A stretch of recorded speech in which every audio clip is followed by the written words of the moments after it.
ছাত্রলীগ ছাত্র দলে পুনর্বাসিত হয়ে এর অপকর্মের সাথে তারা জড়িত হয়ে একটা ছাত্র সংগঠনের যদি নিজস্ব কর্মসূচি না থাকে আমাদেরকে বলুন, আমরা কর্মসূচি বানিয়ে দেই। টোটাল বিশ্ববিদ্যালয় প্রশাসন এই ছাত্র দলকে ব্যাকআপ দিচ্ছে। প্রত্যেকটি বিশ্ববিদ্যালয়ের প্রশাসন তাদের কথায় চলছে। রাজশাহী বিশ্ববিদ্যালয়ে ডাকসু ইলেকশনের ডেট যখন ঘোষণা হয়েছে এর পরবর্তী আমরা দেখেছি তারা আবেদন করেছে, সাথে সাথে তাদের আবেদন অ্যাকসেপ্ট করে সেখানে 15 দিন রাষ্ট্রীয় নির্বাচনের ডেট পিছিয়ে দেওয়া হয়েছে। আমরা অবাক হয়ে যাই, কারোর সাথে কোনো আলোচনা ছাড়াই এ জাতীয় কর্মকাণ্ডগুলো আমাদের মনে গভীর উদ্বেগের সৃষ্টি করে।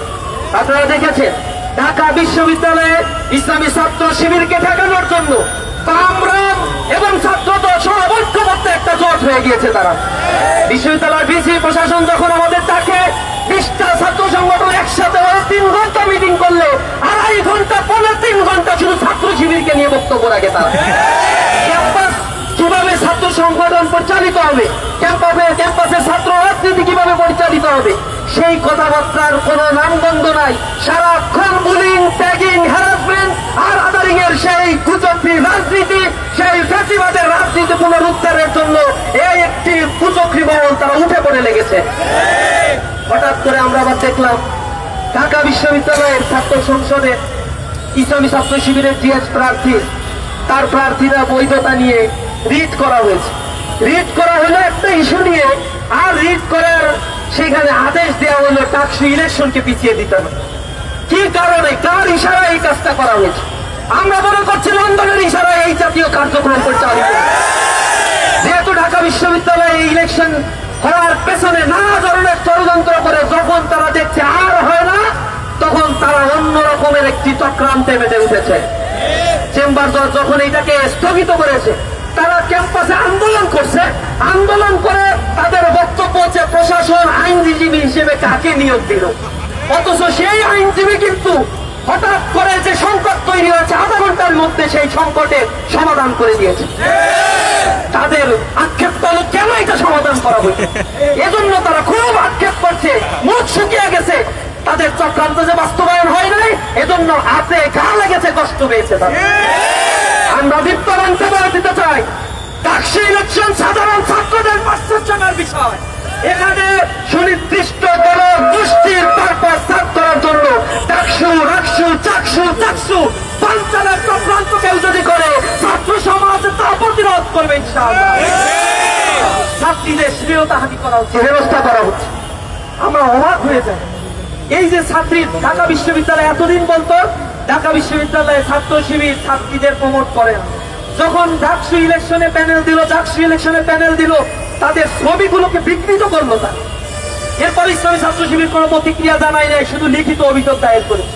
দ্বিতীয় পর্যায়ে যখন দেখে আমাদের উত্তপ্ত করতে পারছে না, তখন এই ইলেকশন নিয়ে আমাদের প্রার্থী মেয়েদেরকে নিয়ে হাজার হাজার র্যাগিং, ট্যাগিং, বুলিং মানে হ্যারাসমেন্টের শিকার করা হচ্ছে তাদের। তাতে তাদের কোন ধরনের মুখ থেকে কথা বের হয় না, অথচ তার নামে কি ধরনের পোস্ট দেওয়া হয়েছে তার দায় চাপিয়ে ইসলামী ছাত্র শিবিরের বিরুদ্ধে তারা আন্দোলন করছে, তারা তাদের মতো কর্মসূচি পালন করছে। একটা ছাত্র সংগঠনের যদি নিজস্ব কর্মসূচি না থাকে আমাদেরকে বলুন, আমরা কর্মসূচি বানিয়ে দেই। কর্মসূচি নাই, সারাক্ষণ শুধু ট্যাগিং আর বুলিং আর দায় চাপানোর রাজনীতি নিয়ে এই ছাত্র সমাজ আপনাদেরকে আর পছন্দ করবে না। আমরা নারী হেনস্থাকারীর বিরুদ্ধে শাস্তির জন্য গতকাল রাতে সংবাদ সম্মেলন করে প্রশাসনের কাছে অভিযোগ দায়ের করেছি। অনতি বিলম্বে তাকে ধরতে হবে, শাস্তির আওতায় আনতে হবে। তার ইশারায় এই জাতীয় ট্যাগিং করা হয়েছে। জগন্নাথ বিশ্ববিদ্যালয়ে আমরা তাদের দলের একজন নেতাকে দেখেছি অশ্লীল ভাষায় ইসলামী ছাত্র শিবিরের প্যানেলের মেয়েদেরকে হেনস্থার শিকার করা হচ্ছে। চট্টগ্রাম বিশ্ববিদ্যালয়ে সেখানে স্থানীয় সন্ত্রাসীরা ছাত্রদের উপরে হামলা করেছে, প্রশাসন নির্দিষ্ট। আমরা অবাকভাবে দেখছি বাংলাদেশ কৃষি বিশ্ববিদ্যালয়ে ছাত্ররা যৌক্তিক আন্দোলন করছে, সেখানে তাদের উপরে হামলা করা হচ্ছে।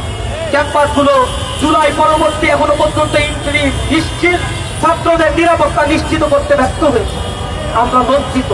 আমরা ক্যাম্পাসে ছাত্রদের অধিকার ফিরে আসার জন্য ছাত্র বান্ধব কর্মসূচিতে বিশ্বাসী। আমরা বিশ্বাস করি প্রতিটা ক্যাম্পাসে যদি ছাত্র সংসদ নির্বাচন হয়ে নির্বাচিত প্রতিনিধিদের হাতে ক্ষমতা হস্তান্তর হয়, তাহলে ক্যাম্পাসে কেউ তাদের নিজস্ব এজেন্ডা বাস্তবায়ন করতে পারবে না। আমরা উদ্বেগ উদ্বেগের সাথে বলছি, 1990 সালের পরে একটা দল 10 বছর ক্ষমতায় ছিল, কিন্তু 10 বছরের মধ্যে একটা ক্যাম্পাসেও তারা ছাত্র সংসদ নির্বাচন দেয় না। তারা আবার 90-এ ফিরে যেতে চায়। 2002 সালে তারা এই ঢাকা বিশ্ববিদ্যালয় শিক্ষার্থীদের উপর কেমন বর্বর আচরণ করেছিল তার সাক্ষী এদেশের মিডিয়াগুলো, তার সাক্ষী এখনো দেশে বেড়ায়। ছাত্রীরা তাদের দেখলে পালায়, কথা বলতে চায় না। এটা নিজেদের কাছে একটু প্রশ্ন করো, কেমন কারণে পরিণত হয়েছে তোমরা? ভারতের অভয়ারণ্যে পরিণত করেছো। 119টা ঘটনা ঘটেছে যেখানে ছাত্রলীগ ছাত্র দলে পুনর্বাসিত হয়ে এহেন অপকর্মের সাথে তারা জড়িত হয়েছে। অস্ত্রবাজি, চাঁদাবাজি, দর্শন, গুণ সকল লোপাটের রাজনীতি যদি তোমরা অব্যাহত রাখো, তাহলে অপেক্ষা করো সময় কাউকে সাথ দিয়ে কথা বলবে না ইনশাআল্লাহ। মিথ্যাচারের রাজনীতি বন্ধ করে নিজস্ব এজেন্ডা নিয়ে রাজনীতি করো। ছাত্ররা এখন সচেতন, ছাত্ররা ব্যালটের মাধ্যমে জবাব দিবে, ছাত্ররা কর্মসূচির মাধ্যমে সিদ্ধান্ত নেয় কারা আগামীর বাংলাদেশকে নিরাপদ করতে পারে।